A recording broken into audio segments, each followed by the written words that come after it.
This is the Team Objection podcast for September 9th, 2021, episode 497. And unbeknownst to the two other gentlemen here, I threw together a quick episode based on a segment we haven't done in a while, which I guess you could say of almost all of our segments at this point, but you can see it on the right-hand side of your screen. If you're doing this the new fancy way, which is YouTube, it's Hot Take. We're having hot pants today, according to our header. Yes. I also have two announcements. The first one is Dave kindly asked me to finish my protein shake before we started. So I hate you so much right now. Like, that is just... Second announcement is I actually applied for an associate editor position for Game Informer. So I didn't get it. I didn't get an interview even. So the announcement's not that big, except to say that it's like a dream of mine to work there.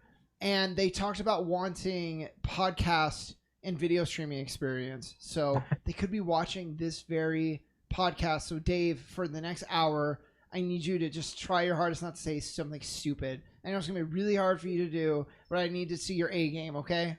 The first thing you might want to do is actually position your microphone in a way that everyone can hear you, because right now you're speaking on top of it and you've ruined everything. No, I'm not. That's not true. I was actually going to say, I was waiting for the question of, like, what's your guys' dream job? And that was going to be my dream. So we've saved a segue. I didn't even have to make it. It's great. I'm blaming Mike for ruining all of our audio equipment when he was here. Yeah, blame the microphone. Friend of the show, Mike. Villain of the show, Mike? Maybe that's more appropriate. Why not both? Well, it's a kind of a bummer. It'd be cool to have you get us like a leg in there. You know, I don't know what we'd be able to parlay that into, and now it was a moot point. It's not going to happen, but you never know.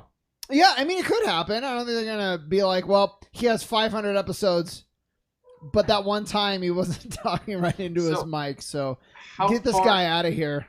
How far did you get in this process? Sent in the application. Cool. But I could do the same thing.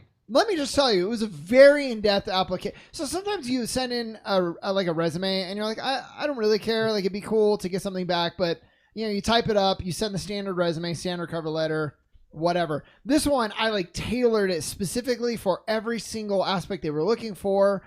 Every line was meticulously crafted. I put a lot of care in the references and samples. So it was a lot of effort. Might not ever amount to anything. They even say themselves they get a bajillion applications and resumes every time there's an opening. So it's probably going to take them a long time to respond if they respond. But it still felt really cool to be like, I'm going to send this out. And who knows? Cool. So you got as far as I probably would if I did the same thing. Yeah, I mean, you could get as far as I did tonight if you want to. Yeah, if I really want to put the effort forward. Well, one would hope that putting in that whole effort would mean something, because Lord knows, I mean, like you said, there's going to be a million people that are going to be like, oh, video games, I want to work in video games. So they put, some random application in with their 1.5 years of job experience at some menial entry-level job. And they're like, yeah, definitely, not even realizing that a lot of them won't even like doing it. There's, for quality assurance testers, for example, a lot of that's just playing the same section of the game over and over and over again, filing bug reports.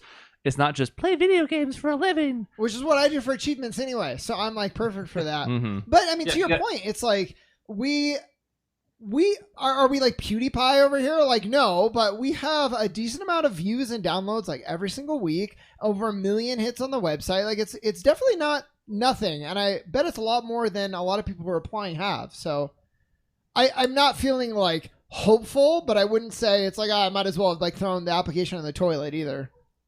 Well, this podcast will probably do that for you, because they're like, man, he's already talking about this job and we haven't even contacted him yet. Ooh. I'm not being like, hey guys, I sent an application. I think it's a done deal.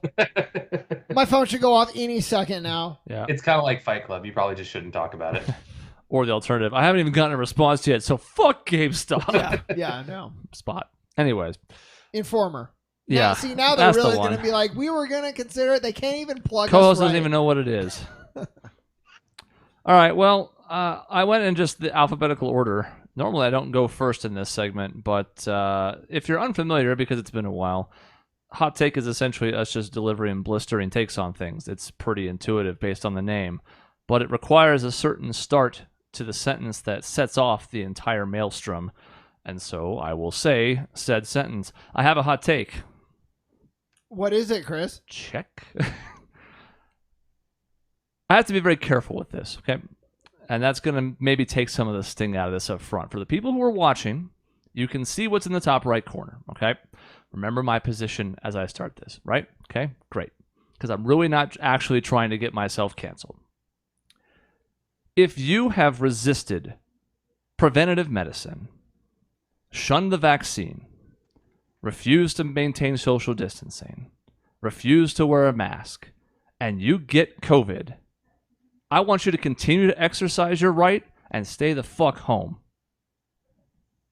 That's a pretty nice way of a hot take. And while still getting the heat. The one thing I'm going to say to make sure I don't get myself fired is I am not saying that we should not provide care to those individuals despite all the mistakes they may have made to that point. There are some people who believe that much, and I understand the sentiment. I really do, because it's been a frustrating 18 months. We can't deny basic health care to people in need. Okay? I understand where you're coming from. I get the bitterness. You can't do that, and if you sit there and think about it for a few seconds, you'll realize that's true as well. However, if you're going to be adamant about all these other freedoms and liberties that you can exercise, don't overwhelm our already beleaguered healthcare system. Get treatment at home like everything else you've done. Would have been a hotter take if he would have said, if you got COVID after not getting vaccinated, I hope you die. Mm-hmm. It would have. I know, like I said, I might be losing this segment. We're going to actually judge at the end who has the hottest take. I know I may have taken some of the starch out of mine, but that's what I have to do given my capacity. It is the most difficult thing when those who have been the most adamant that either this is fake or it's not as bad as everyone makes it out to be, or those who have said that it's the 2%, it's got a 98% survival rate or 99% survival rate. Well, what happens when you are one of those people in the 1%? It's eye-opening. I can't imagine the amount of stories I've seen where people are on basically their deathbed saying, like, man, I wish I would have known. Like, why can't I get the vaccine now? And the nurse saying, it's too late. I'm sorry. Like, it won't do you any good to get a vaccine now. So it's kind of heartbreaking in a way when those who are so adamantly against or believe that some sort of conspiracy is there get sick. And it's like, how did you get so bamboozled? And then now you're sorrowful and resentful after the fact, Yeah. Well, it reminds me, Dave, you said like the 99%, like if somebody gave you a gun to do the Jerry Reinsdorf, Michael Jordan thing, if somebody gave you a gun and said, there's 100, you're going to spin it. There's 100 chambers. There's one bullet. Would you pull the trigger? It's like, well, what do I get if I do it? It's like, well, nothing. Mm-hmm. To make this analogy accurate, you get absolutely nothing if you do it. If you don't do it. But if you do it, all you're taking is like a chance to kill yourself. So, yeah, it just doesn't, to me, make a lot of sense. Now, I know it's not that simple because a lot of the refuters are worried that it's going to cause some sort of problem. Well, I know somebody, their liver failed, extended family member, and they said, well, he received the shot a few days before. So now it's like, yeah, anything's fair game. And that's when I mean, like, we had I don't want to get it because it's not FDA approved. It is FDA approved now, and so the goalposts have changed. And at some point you just shrug your shoulders and you say, clearly it's not about FDA or anything else. You just don't want to get it, and nothing's going to change that. So if you're not going to get it, then fine. But yeah, please stay home. Please. You probably don't going to listen to that either, though. Yeah. Your analogy works better if you change it a little bit to there's going to be a person that's going to point a gun at your head. 99 chambers are empty. One is full. However, if you get this poke in the arm, there's 1,000 chambers and one is full. Yeah, that's I think that is a better analogy. I'm imagining a gun with 1,000 chambers in it. It's like spinning it. It's like the Price is Right wheel when they spin the tumblers before the bullet gets fired. But like it's turning this, all low chance, admittedly, especially if you're healthy and don't have any other underlying conditions, a low chance to an infinitesimal chance. You know what I mean? Which is better, I think, and something that has little to no side effects. Like I think I've documented the show when I got my shot, like the side effect I had was for about 4 hours. I had a little bit of a fever and I was tired. I think I had some of the worst side effects of all of us here, and they weren't even that bad. It's just you guys weren't really hit hard at all. And even then, I'm like, I would line up for a booster shot. Like, I'm hoping they're going to get announced soon because I'm ready for, as things continue to open up, despite all the recent news and the Delta and everything like that, today they put us in Orange Theory all on treadmills next to each other. They were like, we're just going to do all treadmill block today rather than spacing out the class. And it's like, we're just like upping our chances for really no reason. It's pretending like it's not even a thing anymore. So yeah, I'll take the booster. I'm ready. It's tough for small businesses, I will say, because they're trying to do what's best, and then like you can spend all day reading research articles after research article, and then you see one research article that says, yeah, your chance of spreading as a vaccinated person is extremely low, almost not. And then you read another article that says, well, there may be a good chance you could spread it. So it's difficult because the studies are changing constantly, and so it's almost impossible to keep up. This has been a microcosm of disbelief in the science community as a whole, because the whole scientific process is predicated on the idea of testing things, finding out about them, and generally drawing some conclusions, but those are always subject to change as you experiment further and get more data. That's the whole point. Well, we've gotten more and more data, and that's not to excuse some of the mistakes that Dr. Fauci has made, some of the critical mistakes that the CDC has made, some of the very early mistakes that the WHO made. Okay? There's a lot of people who, I don't want to say have blood on their hands because there wasn't intent at the time, I would hope. I sure as hell hope. Right. But there was still, maybe in a rush to get things out there because of a global pandemic, they got some things wrong. Okay? I think it's fair to say that they have. I'm not going to be like, well, Dr. Fauci's a fraud. But the fact remains that in their rush to do this, they have gotten things wrong. Well, if you don't believe in science to begin with, then you're not going to believe in the process. Because as soon as they get one thing wrong, that's it. They're written off. It's over. There's no more discussion. And that's just not how it works. Yeah, well, I don't hate Fauci. Unlike, the Fauciism is the new Republican radio hot phrase, in case you were wondering. Shaun Elter's here to bring you Republican radio hot phrase of the week. Fauciism is a big thing related to communism, actually. And so, I don't hate him. I'm definitely not on that bandwagon. But to your point, they'll play clips of him saying, like, the mask is not effective and there's no point to wear it. Yeah, there were mistakes that were made, for sure. He's since obviously gone back at that on that ideology, but mistakes were absolutely made. But that's also saying, like, no one can ever fix anything that they've done. No one can ever change. Once you made a mistake, you're a hack and a quack. Doesn't it piss you off the most that because of certain outlets who take that stance where, hey, somebody was wrong about something once and therefore he's a complete fraud, it almost endears people on the other side to say, oh no, I'm just following everything he says, and everything this person says is just gospel at that point. And so then there's these two sides that are just butting heads over something that they truly don't even understand or need to fight about, because they're so entrenched in what their mindset is and can't accept changing variables or changing data. It's insane how quickly people polarize themselves and just won't give in to any other thought process. It's almost hero worship. Yeah. Which is frustrating because, I mean, like, one of the worst things I think that happened over the course of this was Fauci being up for or even named like one of people's sexiest men alive.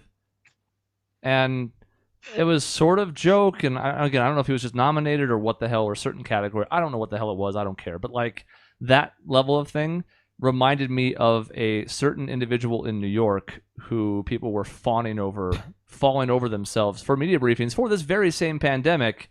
And all of a sudden, 8 months after that is like a pariah. He doesn't have a job. That was an especially bad look for him. Yeah. Considering the nature of so things. People can be cautious. I mean, because like the Cuomo example is a rare one too, but still, overall, my frustration is just this. I cannot imagine what it must be like for frontline medical workers to watch this surging once again in the fall, especially after, at least for me, and as an individual who's been covering this in the capacity that I have, but not directly exposed to it or having to deal with this on the first line of defense. I'm tired of it. I almost have to laugh when people are like, oh, you guys love just fear-mongering and spreading this disease. I wish this would go the hell away. I'm sick of it. And I cannot imagine what it is like for people that have been working these extended shifts, putting themselves at risk, and now watching people willfully put themselves at risk and end up back in the ER, further straining resources, filling up ICUs, and for what? I mean, we just saw, like, there's been a couple different clips I saw of some of the college football traditions that have been returning, like singing songs or waving at a children's hospital or different things that they did, and you're seeing stadiums full of 6 figures of people. Not a mask in sight, almost any. And it's just like, to the degree to which we're still in this and how much we have to be concerned is fair to be debated. I'm not one who, like, I'm terrified. I'm taking a plane flight Wednesday. I'm not super thrilled about it, but I am. But I don't think the answer is, well, it's over, we're done, no restrictions, no caution, here we go. Well, but that's the thing. It's just like mitigate risk. Like, you're not going to go on the flight. I'm assuming you're going to wear a mask the whole time. You're not going to go in and ask to be seated between two people as tight as possible. Like, you're going to do what you can. And I think that's all most reasonable people are asking for. Now, the right likes to bring up, oh, these people, I'm going to wear double mask and spray the air with aerosol, and even then I'm not going to go outside. And it's like, most people I don't think are doing that. They're just saying sort of, like, kind of be careful. But most reasonable people also don't think mask wearing is like the end of the world attack on our American freedom. So, well, the biggest problem with it is, I mean, if I didn't have kids or something that couldn't get vaccinated, I would be like, hey, if I caught something myself and got sick, man, that would suck, you know? Like, but then I think about, you know, people that count on me, and also the fact of, like, wearing a mask is not, as people said, it's not for me. I don't wear a mask to keep myself healthy. That's the whole point of it. You wear a mask to keep other people healthy in case you have an infection. So the selfishness that comes from that is unbelievable to me. How people are just like, well, what? I don't care if I get sick. It's not a big deal. Well, that's not the point of it, you know? I tell you what, this, like most things in my life, comes back to Metal Gear Solid 2. And it's amazing, the prophecy of this game. Dave, especially, it deals with a lot of, like, the excess of information is going to be our downfall. And so now more than ever, everybody has a platform, everybody has a voice to say whatever they want, and to do what Chris said, monger fear among everybody. And there's no, like, checks and balances. Anybody can say whatever they want to. And you're seeing that a lot. We know somebody who knows a nurse who said, I'm not going to get the shot because it causes a sterility. And so the girl's like, wow, I don't want to get it either because I want to have a family and kids one day. And I was like, well, maybe you should rethink that if you're going to believe this person. But the point is, like, it's just, there's so much misinformation. It's just hard to parse through sometimes if you're not going to make an educated decision. Am I just a sheep for thinking that conspiracies like that are impossible to be kept under wraps? Yeah, I mean, it's a video game. This was all of the excessive information was run by AI that were behind the country. Yeah, I don't think that's the case. I'm just saying. Even something as stupid as, like, hey, this shot causes sterility. I mean, the idea that wouldn't get out during testing periods, the idea that someone out there is just somehow keeping this under wraps, like, we couldn't keep two people breaking into a hotel room in the 70s to get presidential race documents a secret. Like that's something really simple. That's always, like, the Occam's razor thing to me, Dave, is always what I come back to, is like, what's easier for you to believe? This, we pulled off this giant conspiracy that pulled the wool over everybody's eyes, or, you know, whatever, somebody just made a mistake. Like, come on, people. There is no reasoning with anyone of this ilk, which is why it's a waste of time. And I've had people approach me and be like, well, what can you guys do to help combat misinformation? I'm like, we're going to keep doing what we're doing, but at the end of the day, if people don't even read us to begin with, or they don't believe in us as a source, there's not a whole lot we can do. But no one put it more perfectly to me than this. If the government really was conspiring, or in this case, all the world governments were really conspiring to do something this catastrophic, why would they choose to kill off the people that were the ones who were the sheep? So-called sheep. The ones who were obedient. The ones who followed these things without question. You're telling me that the government's going to actively keep alive all the people who don't believe in it? Who raise questions about every little fucking thing? That's their master plan? To kill off all the loyal followers and keep only the ones that are going to make their lives as hard as possible. That's the big reveal? Yeah, their master plan. They're like, but that Ted Huckabee down in Texas, he has our number. He's too suspicious. What are we going to do about them? Yeah. Or maybe I'm, again, too sheep-like, but, like, if there is some grand conspiracy, what the hell am I going to do against it? What the hell is anybody going to do? If it's that deep, that powerful, like, All right. Well, you know what? That's how it is then. I think people think it's fun. I have Yeah. to. So, like flat earthers, for example, I think there's some subconscious thing where people have fun thinking that they are among a select exclusive group. And if they're stupid enough to believe in flat earth, they're probably not used to being a part of a select exclusive group growing up. So this is their big chance. They know something that no one else knows. Mhm. And I think that's a part of it. And so how do you fight something emotional like that with logic? It's really hard to do. And that's the sad part is that conspiracy theories used to be fun, for lack of a better word. They used to be, yeah, the Earth is flat, haha. Oh, hey, Yeah. we never went to the moon. Did you know that? Or hey, JFK got killed by the CIA. It's a big cover up, big secret. Now it's like, hey, there's a microchip in a vaccine. Oh, you mean the vaccine that's saving lives? Oh, that's a bigger problem. It used to be fun. Now it's a problem. Yeah. Well, it reminds me of gambling, Dave. Like if you go to Vegas and you're like, there's a chance the Earth is flat. And to this analogy, there's a chance that if I put it all on black, I'm gonna walk away a millionaire. And then they do, and they're very quickly shown like, oh, the realization comes crashing down. Except in this analogy, they lost a lot of money. In COVID, the big realization comes with, oh, I got COVID, and in a lot Or of worse cases, yet, like, you oh, gave- I trusted my immunity, I didn't think it was a big deal, and now me or a loved one is dead. Like two different fairly prominent conservative radio talk show hosts got COVID last month and died. After months of disavowing everything associated with it. I know in one of the cases, then his wife started up a GoFundMe to cover medical costs. And it's like, especially for people who are actively spreading this stuff, I mean, I'm not going to wish ill will on anybody, but boy, you're going to have to work real hard to get me to have any purse strings open or my heartstrings care about something of that level. Yeah. Yep. So we helped you turn it into a pretty hot take, actually. Like, it was a good start, and then we kind of added some fuel to it. And I'd like to make it hotter, but, you know, I think we're pretty good. I don't know that any of us can make any of these super, super hot anymore because, you know, we're all employed or, you know, like we're at different stages in our life. And I didn't really give a shit 12 years ago if I got fired from a grocery store or something. Like, oh no, what am I going to do? I'll never find another job, but it's different now for all of us, you know. Mm-hmm. All right, well, that means my turn is over. We don't have to talk about the merits of it yet. We'll do that at the end. So, Dave, you have the floor. Oh boy, strap yourselves in for Dave's hot take. Anyway, This is your chance to impress me. I have a hot take. All right, good start. All right, let's hear My it. hot take is that sports betting is becoming increasingly legal across the country. Arizona, in fact, our home state, is making sports betting legal today, as of the day we are dropping this episode. You can bet on sports, you can bet with apps. My hot take is that I think having legal sports betting will help integrity of sports versus everyone's opinion that it will harm sports. That's been the argument for years, right? The longtime theory is that you don't allow betting. You can't have prominent betting on sports. Is that players are going to be on the take. Players are going to throw games. They're going to point shave, things like that.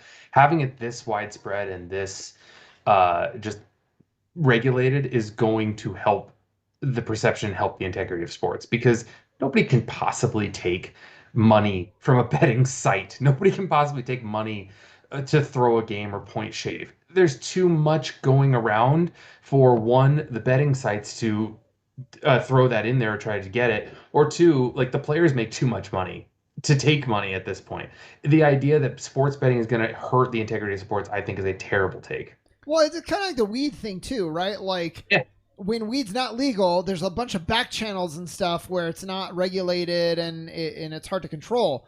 Now, with it being legal, you would think the regulations and all of those other control factors are also going to increase to keep it as fair as possible. Yeah, it's like weed or abortions. That's much too hot of a subject for this show or this segment or where we are in our lives right now. That's all I'm going to say about that. That's Chris's second hot take. Mm-hmm. I mean, you could really expand that honestly to most drugs, most things like that, where if people want to do something that potentially harms themselves without harming others, I mean, if the only person you're hurting is yourself, let's regulate that thing to make sure that there's not a black market for it. Let's, like you said, like with weed, for example, if you can go to a store and buy it and smoke in the comfort of your own home without being fear of being arrested, or you have to go down to some sleazeball on the corner and slip them cash.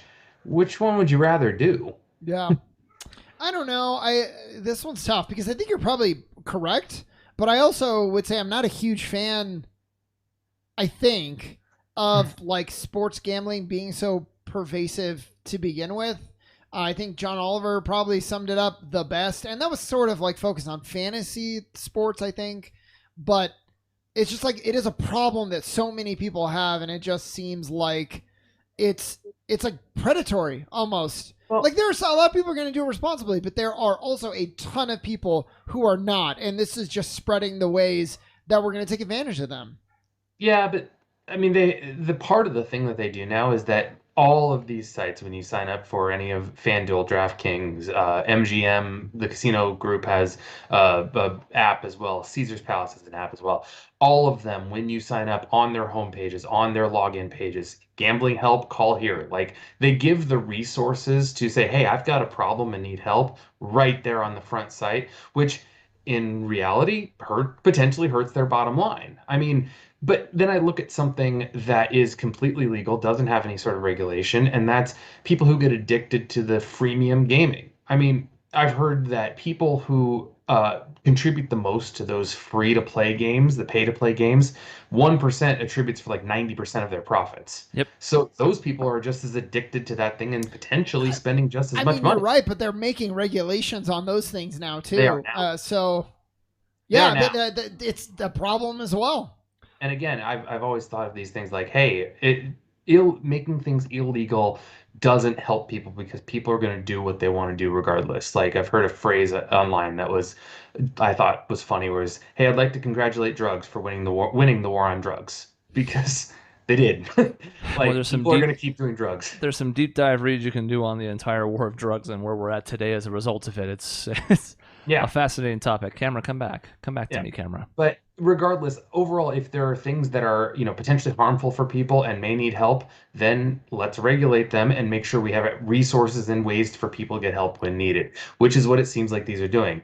It's interesting seeing leagues like the NBA going all in. I think it's the Cardinals Stadium now here in Arizona literally has a sports book in the stadium, so you can make bets while you're there at the game.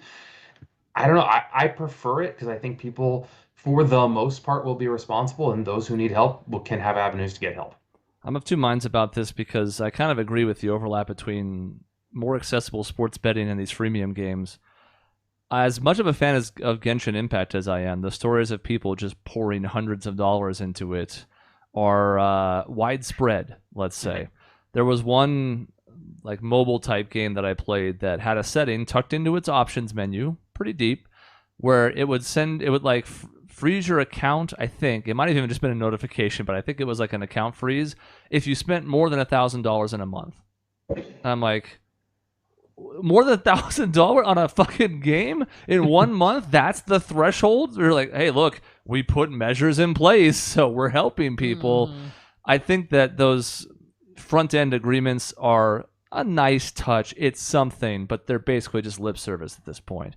Now, I do agree with Dave overall, though, that I think it's better to regulate it and keep an eye on things overall. And I think at this point, it's a lot easier to do so because, 20 years ago, if Appalachian State was playing fucking Eastern Michigan in whatever sport in the middle of a Wednesday afternoon, that game was not going to be televised. There's no streams or anything of the sort. So if somebody did want to try and finagle some large wager, they might be able to pull it off because then you're only banking on, a few thousand people in attendance? Nowadays, especially as more people bet on more things, there are more eyes on everything, so it's harder and harder to cheat the system. Yep. So there's something to be said for that, at least. Call me old-fashioned, Dave, or naive, and maybe I'm playing too much like Cyberpunk, like anti-corporation, but I don't know. I understand that it's because it's legal now, you can just go to Vegas, so it's like it's super inconvenient. All this is doing is making it a little more accessible for the people who want to do it anyways.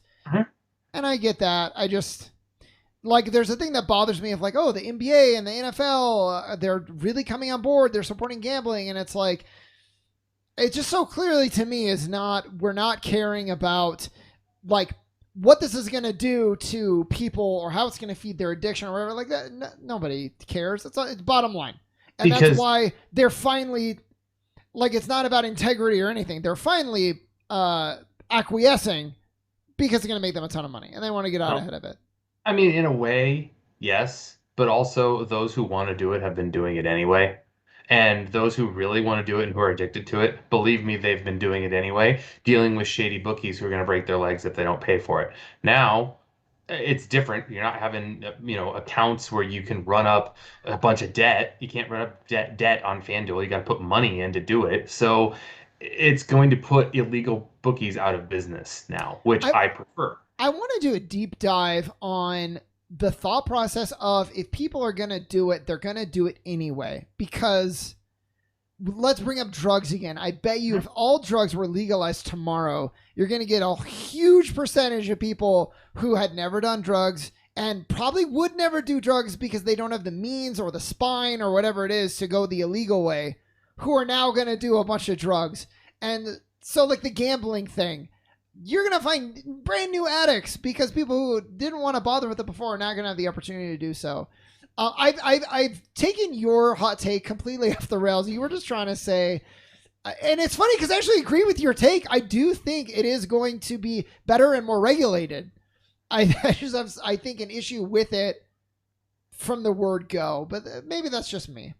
I think those who, you're right, more people will do it because it's legal. I mean, that has happened in the state of Arizona when they legalized marijuana for recreational use. There are definitely more people using it than were before.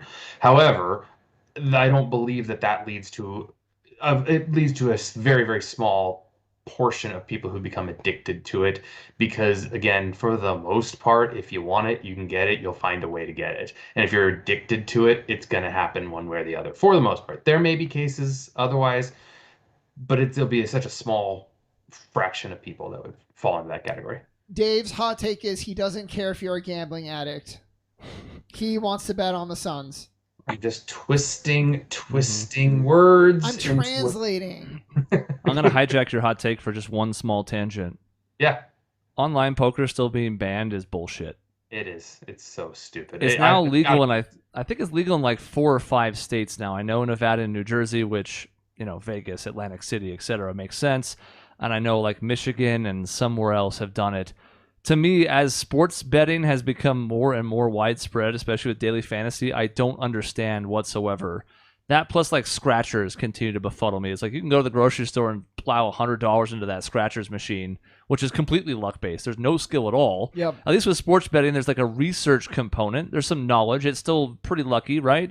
But poker's the same way. It is a luck game, sure, but there's a lot of skill to it. How we have not just regulated that and taxed it nationwide for a new source of revenue, I don't understand. Black Friday was like almost 15 years ago now, and still nothing. Yeah, and I would almost argue it's even better than like fantasy, which is way better. Which is open, because fantasy is like, unless you're a savant or you have all the tech to run all the little other like variables that go into play, like you're not going to win. You're just outside of your office pool, like you're not going to win at any level that matters in fantasy sports. And daily fantasy is the worst of that because at least in long fantasy, like you have things that balance it out.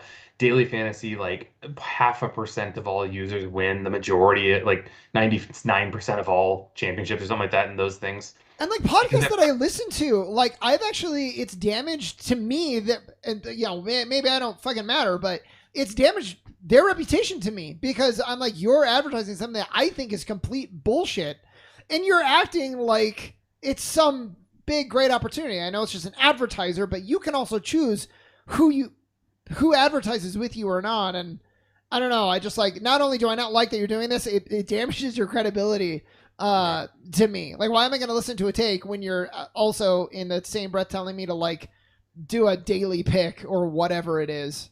Yeah. If you have this idea that, I just need to try again, or there's ways that they're building this software to make it seem like you just missed out on it. And if you try again, then maybe you'll get it next time. Yep.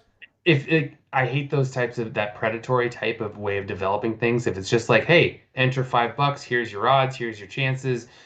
good luck type of thing, great. Like there's nothing wrong with that. But when you start building it to prey on people is always where things fall apart for me. And I hated that the NBA playoffs with TNT especially integrated that stuff. Yep. And wouldn't you know it, Kenny and Chuck always picked the opposite side of whatever they were bringing up. They never were picking the same side. It's almost like it was that way intentionally. I thought that was just look, the sports betting world has been all over the place for a long time, even before daily fantasy. But to see it integrated directly into the product, like in a picture-in-picture as the game is happening, to me feels like a bridge too far. And like, what do those employees do? So like with university advertising, it's sometimes it can be kind of a scam, but you can also believe in the mission of the university and the power and all that stuff, the opening doors for students. Like there's something you can latch onto when you're just like preying on people to take their money. Like, what do those employees do? Or are they all just like, yeah, I wouldn't give a shit.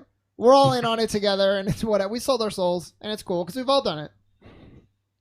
All right. Well, that's Dave's take. Again, we don't talk about who won until the end. So that brings us now to Shaun's take. I by far have the least hot take. So I do have a hot take. Here's my hot take to do the segment. I have a hot take, guys. Okay, there we go.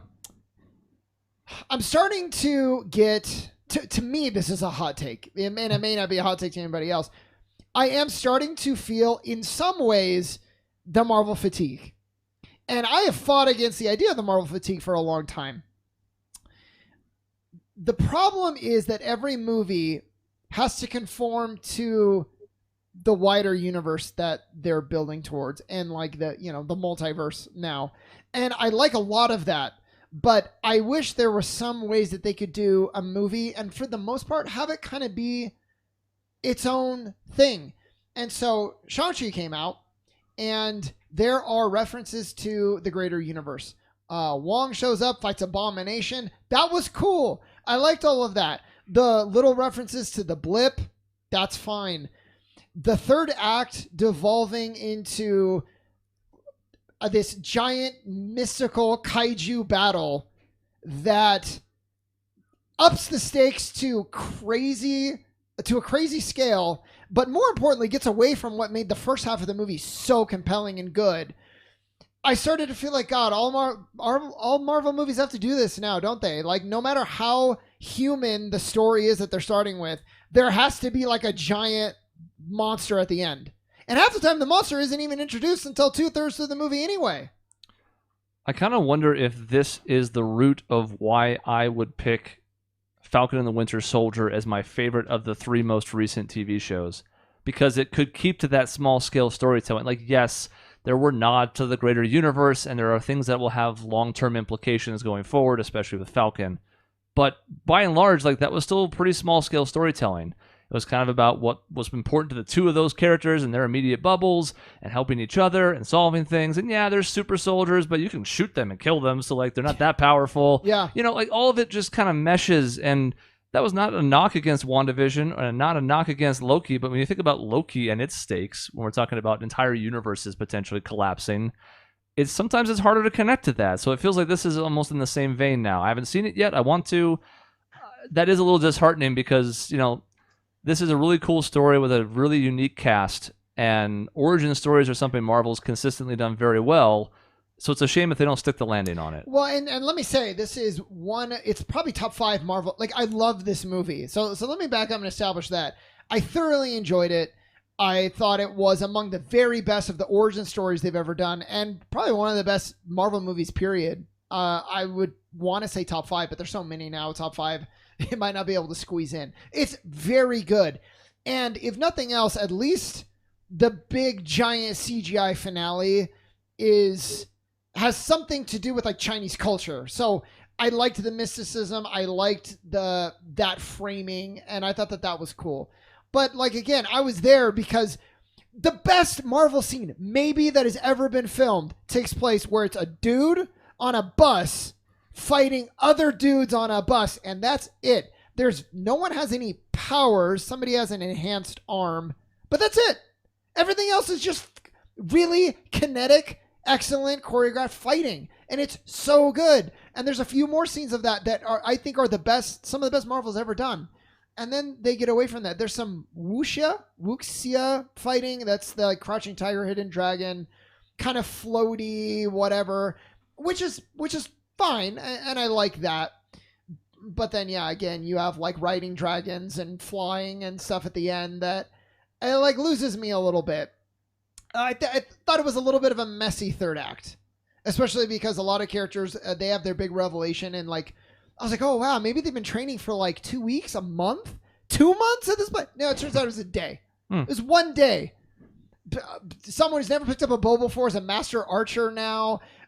Shang-Chi himself like masters this new fighting ability, and this is all great, but just like there's no time to breathe, and it's because like the stakes have to get so high because it's in the Marvel universe, and it's like the core of the movie is this dude and his dad, and it would have been great to just keep it at that, and like you don't need all the world stake stuff.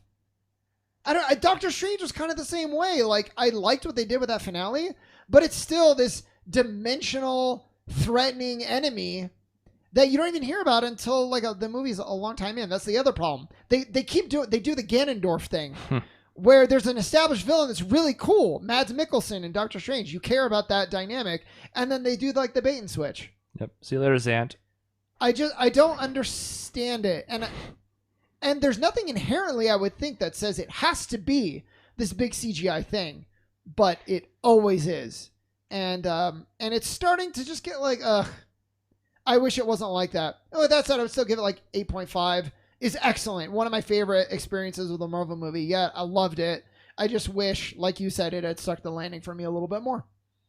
I feel like that's been my complaint in a lot of things, where the stakes are so high that it loses the stakes. Yeah, it's a great way to put it. And Like, when you have Endgame, where it's 23 movies culminating in this big final battle, that's a great time to have the stakes high. Sure. Captain America and the Winter Soldier, I felt like was great despite the big stakes battle, which I didn't really care for at the very end. We have these global airships that are going to eliminate like half the population or something. It's like, I don't need that. Just Captain America, Winter Soldier fighting and trying to figure out their friendship. That would have been fine. That's all. I mean, God of War, the new God of War was one of my favorite games because the stakes were, hey, I want to put my wife's ashes on this mountain. That's it. Like, that was what they were going for here. Yeah. It wasn't like, if we don't get up here, all of the world will be destroyed or whatever. Nope. Just want to get this up here. That's it. Which works. And especially if you have an attachment to it, it doesn't really matter. You know, it doesn't. If you care about the characters, you're not so much worried about, well, I love these people, but I wish they were overcoming more adversity. Unless there's none, I don't really think the answer to that question is ever like, I wish they were saving the universe and not just the world. Like, nobody fucking says that. Yep. I do sort of wonder at this point if this is just an unrealistic task. If this is just now, this has gotten so big, enormous, to the point where it's impossible to contain it at this point. Because in the first phase, it was all building to our two-part finale that you already mentioned, where it was, okay, well, there's Thanos, and he's going to end half of everything in the fucking universe and beyond, right? So it built to that point, and before then, if there were little nods to other movies and stuff, you're just like, oh, cool, like that's that thing from that one, and I can't wait to see them all together. Now, these are already blending in the early parts of Phase 2. The expectation is that everyone's going to blend together. The multiverse is already front and center. We know this is going to lead to something much, much bigger, a Mephisto-level villain, if not beyond that, right? All this is culminating together, right? How do you stick the landing on the whole thing? Yeah, right. And where do you go after that? Maybe you don't. Maybe Phase 2 is the end of it, but where the hell do you go after you've gone to the multiverse? Well, I would have thought the solution would be to mix in, because I can guarantee you, Eternals is going to be world, if not broader, stakes. Yep. And I kind of expect that with a movie like that. But that's why it's so important for movies like Shang-Chi and Spider-Man, which I think probably, unless they throw another curveball, is actually going to do the smaller stakes, because I think the balance is so important. If you have everything, as Dave so eloquently said, I asked him to bring his A game and he did. If some of the stakes are so high, they stop being stakes at all. And everyone gets mad when there's no stakes. Anyway, That's true. That's also a very Dave Dave thing. loves steak. Yeah. I feel like that's the only direction to go, right? Is once you have hit the point of like Thanos, well, I'm going to snap and half of the universe is going to disappear. Well, why don't we rail it down, bring it back down and be like, here's the stakes. This one person has this conflict, and that's what the stakes are. Yeah. I feel so much more emotionally invested to one or two people rather than 10 trillion people because they're faceless at that point. It's too much. You got to go back and forth, and you got to build. If you build it, it's a lot more palatable to me than like somehow they figure out a way to where every single character has in some way saved the universe. Now you can argue it's great to see an Asian American finally take the shoes of being a global like that is cool. It was very Awesome. It was very cool to see. Long overdue. But it also would have been fine just have the first superhero and just dealing with his father's clan, which would have had actually some world altering impact itself because he's the head of this like evil crime organization. That would have been all we needed. You had global impact that would have had stakes that mattered, and then you just took it to another level. And then you had a great character who just gets his like you're looking for this big battle between him and Shang-Chi, or even his sister, and instead he gets his soul sucked like almost off screen. By the bigger villain. And you're like, okay. Even Maisie was like, I love that movie. I had one problem, and it was this badass guy just gets his soul sucked. I was like, yeah, that was kind of shitty. To me, one of the most successful things that the Nolan Batman trilogy did in retrospect was keep everything set within Gotham. Yeah. Because then no matter how big it got, and I mean, we're talking things that threaten almost the entire city on multiple occasions, it still felt like something that Batman could handle. It was going to take a lot of work and effort and maybe some help from some outside sources, but like it never felt beyond him. Even when things were at their worst, you're like, well, this is a bad situation, but I'm sure we can turn it around. We've gotten to a point in a couple different Marvel properties now where you're like, we really shouldn't be able to turn this around. Yeah. Like, we should just be done. Yeah. And I also think there's a problem looming where because, we had the snap, and then the snap has been reverted. I love some of the human elements that have come out of that, as I mentioned with Falcon and the Winter Soldier. All these characters are still around. So the lingering question in every Marvel property now is, okay, well, this is happening, but what's X up to? It was sort of like Captain Marvel and at the end of the Avengers there, right? Like, well, why didn't she fix everything? Except now there's numerous characters on that level that are floating about in the universe, just doing their own thing. That's kind of a hard thing to manage as well. Well, because you got to retire them, and then the only way to effectively retire many of them is to kill them or to get really convoluted and fancy like with Captain America. Or replace them. Yeah, but or replace them. But then you start for the killing one. It's like so no one in this universe gets like a happy ending would start to be my fear. It's also getting to I haven't seen Free Guy, but I'm thinking of the visual where they're walking down the street and like. It's a video game, but cars are exploding and buildings are like whatever. And it's like, that's what this universe is going to start to feel like when every stake is like, oh, wow, we narrowly dodged another universe ending plight. Yeah. It's like, it's too much to even live in this world anymore. It feels like there's got to be a knowledge of when to stop things. Like some of the best TV shows are the ones that knew when to stop, like Breaking Bad, 5 seasons, done. Probably could have milked it more. Ted Lasso, I imagine, is 3 seasons, going to be done. When you know when to stop because the story's been told, that's when it becomes the best. Because other shows like How I Met Your Mother, for example, way too long, got bad. And so, like, you hit a point where if you just have too much because you want to keep milking that cash cow, it becomes bad and people end up resenting it. I don't think we're there yet. And not yet. It's going that way. Yeah, and we'll obviously have to do the same thing we just said for Ted Lasso like last week, which is we'll need to see how it plays out. Maybe they'll land this perfectly, and we'll be like, wow, I can't believe they did that. I just see the fact that we had a problem giving everybody adequate screen time in the last Avengers, and we're going to double that cast by the time we reach whatever the conclusion of this second phase is. How in the hell is that going to happen? I don't envy the people having to figure it out. Yeah, I mean, there's so many things they can do with genre bending still, which I love. What they did with this one. Marvel's take on martial arts.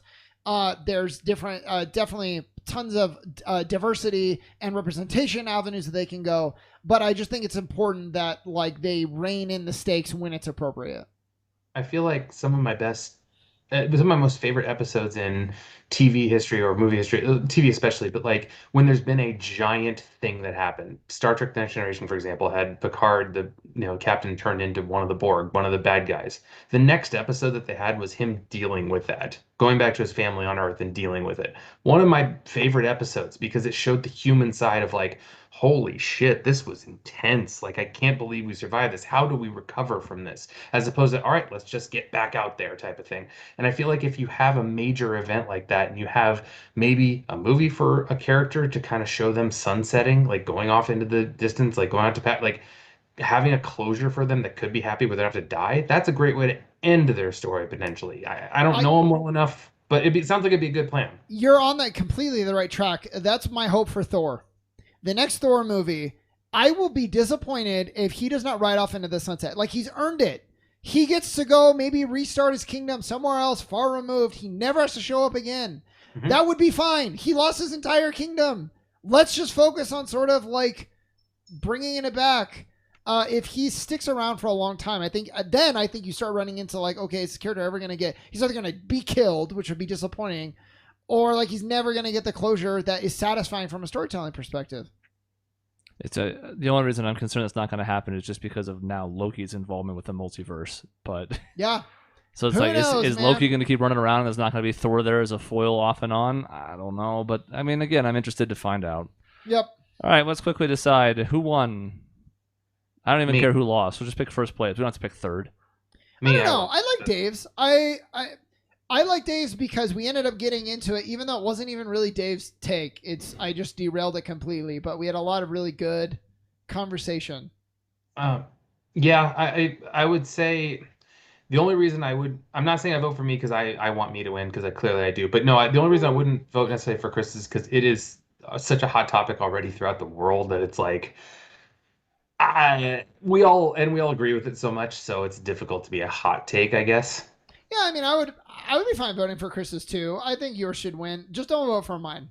Mine was fun, and I like talking about it. It's not the hottest take. It's just it was not a hot take because I think there's a lot of people out there who have a lot of Marvel fatigue. So you saying I have Marvel fatigue is not quite a hot take. Some people did even before the two ending Avengers movies. Like, all right, it's been like 18 movies. I guess I'm kind of checked out. So hell, some people did after one. Yeah, I'll give it to Dave. That's fine. Okay, Dave, you won for only because he so eloquently put the stakes thing. I think. Yeah. I mean, it wasn't really related to his take specifically, but we'll give it to him for the insight. It was a good all around performance. I should get that job at Game Informer. Now you've taken it too far. Yeah, I retroactively. I don't think you're going to hire someone who's never played a video game before. I think that's in the name, Game Informer. Who are you going to inform of anything? You of the common person's take, the everyman's take. That's what the fucking what two the box games art by looks David like. Cage that you play. Mm-hmm. What the box art looks like, clearly. Dave, what new games have you played? Oh, I played whatever. I can't even think of the stupid name. I just know his dumb name. It's like I'll give you some hot takes on my kids love the Mario games. Oh, really? Kids love Mario? Wow, good focus testing. Yo, you played the new one? No. We're still playing like Mario Sunshine on the GameCube. Are you gonna get to the new one anytime soon? Yeah, no, I mean when it's affordable. Yeah. Excellent, great. Maybe the money you save on daycare. See, this is your fault.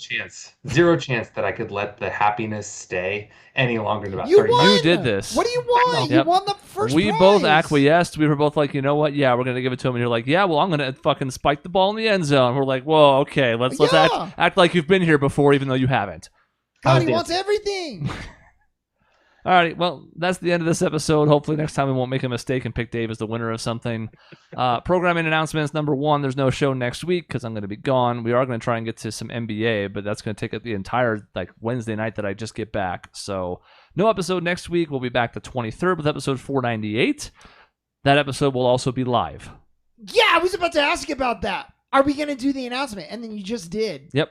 So, as a prelude to episode 500, which, it's going to be a big deal and it's going to have some really good, listener participation stuff, we're just going to start taking it live before that because we're pretty much recording this at the same time every week. If we can't, we'll have to figure that out. But, we're going to basically start doing them Tuesdays at 7:30. It's just going to go live on YouTube. You can participate with the show live. We'll read off your takes. We'll make fun of them if they're bad.